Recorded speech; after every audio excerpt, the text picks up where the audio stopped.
What is up? Thank you for coming to my channel, Prison POV. I got an announcement real quick regarding, I gotta get this chair just right.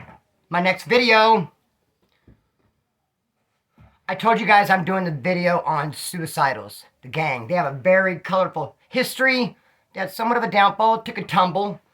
I know a lot of those cats, the most craziest dudes I ever met. I'd love to be able to tell a story and talk about them. I also said I was going to address Wolfpack, and I might even get into Juggalos. We'll see what happens.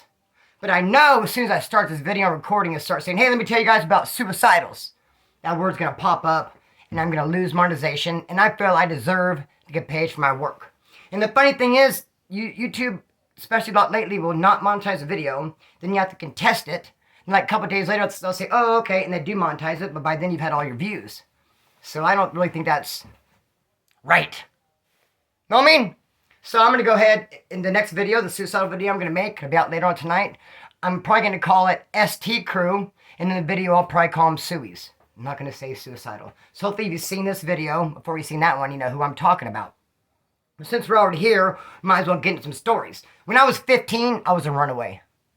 I was straight punk rocker and did not give a rip. I'd already done 6 months in jail for a burglary.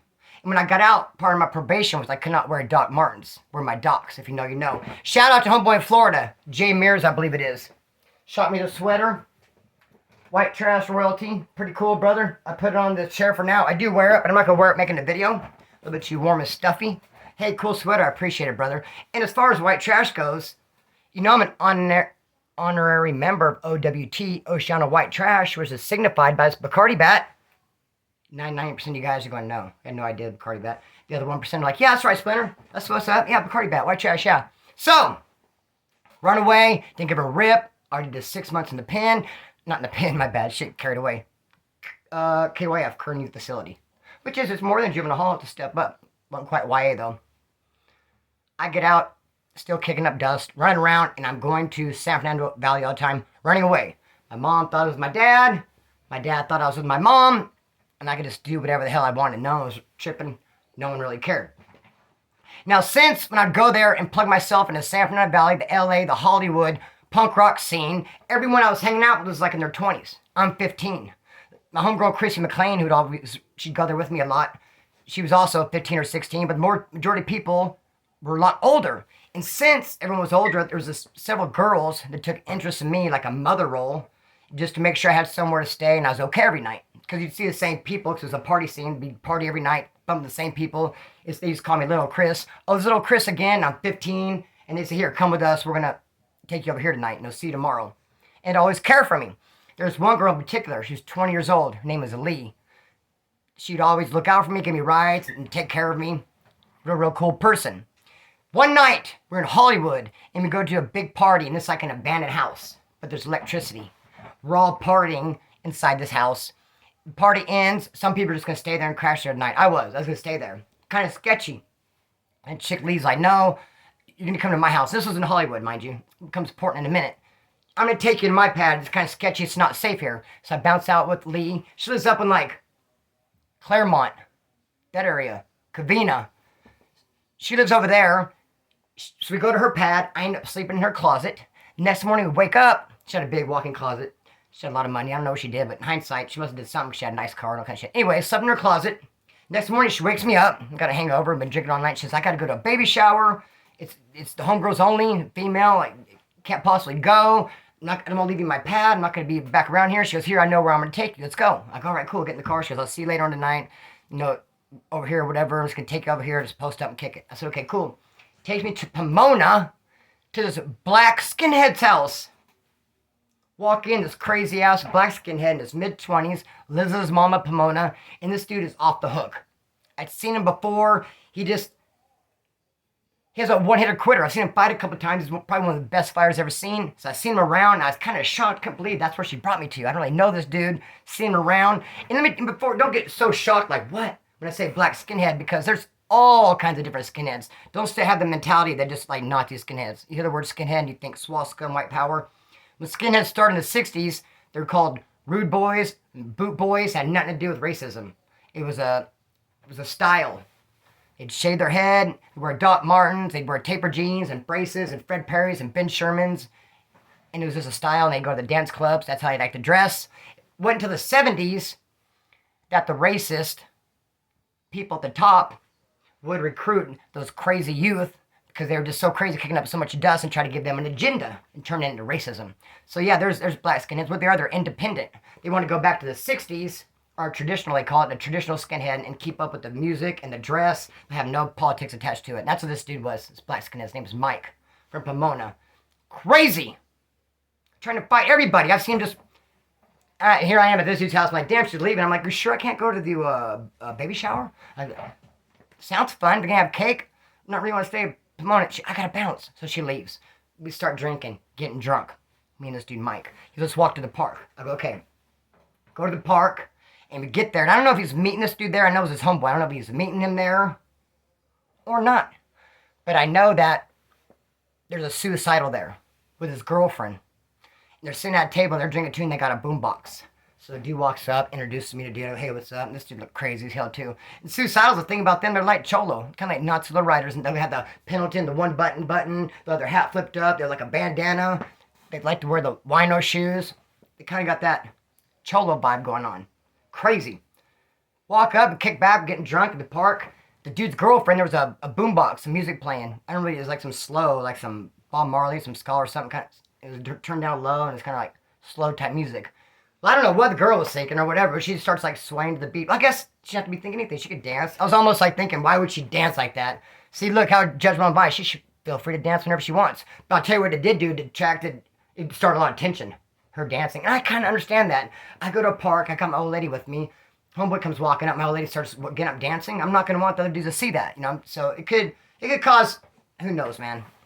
Who knows? That's not that type of video to go there. But I do know what I can say is it did trip the suicidal out. Zoe was dancing. And then Mike got him started dancing with her. What? Now we're talking really like cross the line. It all happened this fast. He got him started dancing with her. The dude rushed him. Suicidal. I see him like wrestling around. I'm like, oh damn, like wrestling around. They weren't even throwing punches. It was like they're just like throwing each other like this. Then this skinhead dude falls down. The suicidal takes off running. Him and his girlfriend both. They even grabbed their boombox and their shit. Took off running. I'm waiting for dude to get up. He doesn't get it. He's like, I'm just like, maybe he lost his breath. I'm like, I didn't even get off the picnic table. I sat there the whole time. Shit, my name's Paul. That's between y'all. My name's Bennett. I ain't in it. I mean, what could I possibly do at my young age but just observe and not repeat it, of course, not tell nobody. I know nothing. But I looked at him, get the fuck up, I'm thinking. I didn't think he was hurt at all. But he's like raised his arm like this. I saw blood in his hand. I walked over. Dude's all poked up. When they had the clinch, that dude was like poking him. I didn't even see it. I was like, damn. He said, try to help me up. I tried to help him up. He couldn't breathe. And he fell back down. He said, just go make a call for me. So I went, and there was a grocery store across the street, and I just said, there's a guy bleeding real bad. I didn't make the call. I didn't see no pay phones, but I just told the people there, and I know that they got on the phone, made the call. Then I went and told dude's mom what happened. He's hurting stuff. And she said, all right. And then she split and locked me out of the house. I went to Pomona on Whole Street. 15, saw some crazy ass shit. Somehow I got a ride to some Greyhound, called my dad. He sent me a Greyhound bus ticket. So I went from Pomona. I'm not in Pomona no more. I went to some other it was a town outside Pomona, to a Greyhound. Boom. Went to Greyhound. Boom. When I went to Bakersfield, I saw my homegirl Christy. He's like, what? What's up? She said, I'm on my way to San Fernando Valley. I'll buy you tickets. Let's go. And did a 180. Went right back, dude. Like, what? Now, trip out, though. I have seen a sharp in prison one time. I've seen a sharp. Skinheads against racial prejudice. They're pretty deep. They're against racial prejudice, and they're skinheads.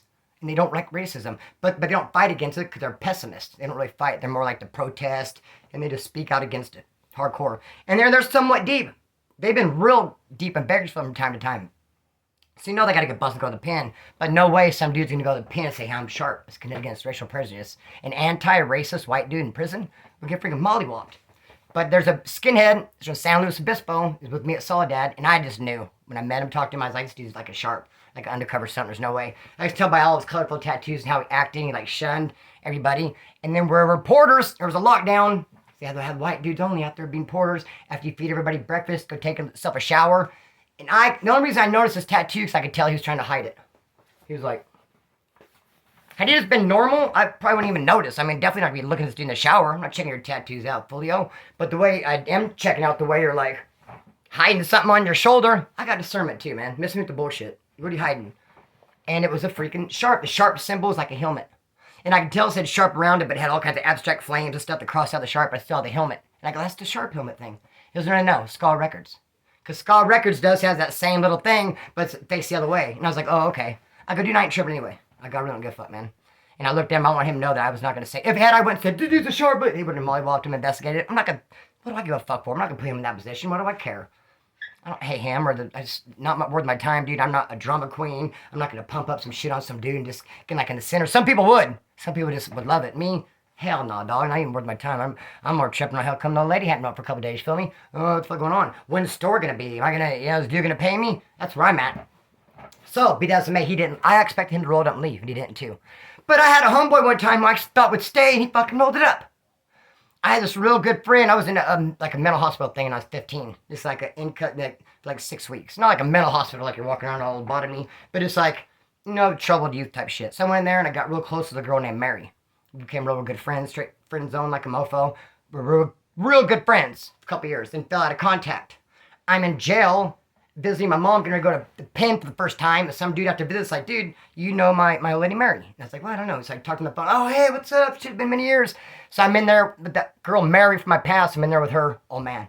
And we're buddy. But the dudes in his dorm are picking on him. They're fucking with him. They don't have no money. He has all the money. So they want shots of coffee. They want to smoke his cigarettes, eat his candy bars. He has all kinds of money going to the store, and they want him to support all them and shit. It's like, hook it up, dog. We ain't got nothing going on. And he's trying to work up for everything they can. He's not saying no. They're going to press him until he does say no. He would even buy the house a pack of smokes, and they'd smoke it all up and be like, let us get a cigarette. He'd try saying, I got the house a pack. You guys didn't. And he would have his pack of cigarettes under his mattress and be sleeping, and he'd feel his mattress raise up. They'd grab him while he was sleeping. Just disrespect him. Just trying to just work him. Work him like a straight rib. See, boy said to me, not like complaining or scared, just like and trying to do it passing, like, man, those dudes in my dorm, so disrespectful, man. I was sleeping, they got the tobacco in my mattress. I was like, what? They did what? I go, fuck that, dog. I don't want to do that shit. And even though he wasn't really being aggressive, having his own back, I felt like in this position, I got aggressive for him. I hadn't been to the pin yet. I wasn't kind of hip to the whole, if you don't have your back, I can't have it thing. I felt like I can get mad for him. Places from Bakersfield, those dudes were like Taft. I want to make it a political thing. Like, dude, don't be fucking my homeboy. If you want cigarettes, go get it from some dude from Taft. This dude's from Bakersfield, dude. Back all the fucking way up. I was like, I got your back, dog. And he had an outside work crew, which people are hating too. He's like a mechanic dude. So, and he wouldn't hit, and he wouldn't bring like weapons stock back. So they're just jealous of his job, jealous of money. But I got at him. So leave my homie alone. Don't be fucking asking him for shit. He's not even gonna buy the house a pack no more. Back up like Crawdad. I said, we will, dude. We're not gonna fuck no more. No, we're just playing around. And I told him that night yard, dude, they're not gonna fuck. He's all good, dog. I talked to him. Everything's good. Don't even buy that house tobacco. Don't give him shit. Fuck them. And he went and rolled it up. Rolled it up, even though he's safe, bro. And then later I seen him, cause I'd fucking, for several years I got out of the pen, and when I got out, went to his pad, saw him, and he's like, yeah, dude, I fucking came back out of screwdriver. I was gonna stab all those fools. Way back from work, I had this fucking screwdriver. I actually had like 2 of them. One was like this long, one was this long. I even found a grenade. I was gonna bring that back, and I had some fucking nunchucks. I was going to war. And I was like, oh, you did, dog? And he's like, yeah, and the cops found him, and they just rolled me up, sent me the whole shit, and fucking, I was thinking, lying motherfucker, you rolled it up. None of that happened. I'm gonna roll with it. I'm gonna shake my head and go, yeah. I'll shake my head and nod, if you need me to believe. Be that as it may, man, I'm going to make the suicidal video. I'm going to call it ST Crew. And I'm probably going to refer to them as Sueys in the video. I'm going to talk about the Juggalos, and I'm going to talk about the Wolfpack and all that. So, hey, I'm going to cut stream, let it fly. Here's the shirts, though. The different ones. They look a little bit different than the large. This is an extra large. I got some double X. If you ever wanted a shirt, man, now would be the time to get it. Cut stream, let it fly. Peace.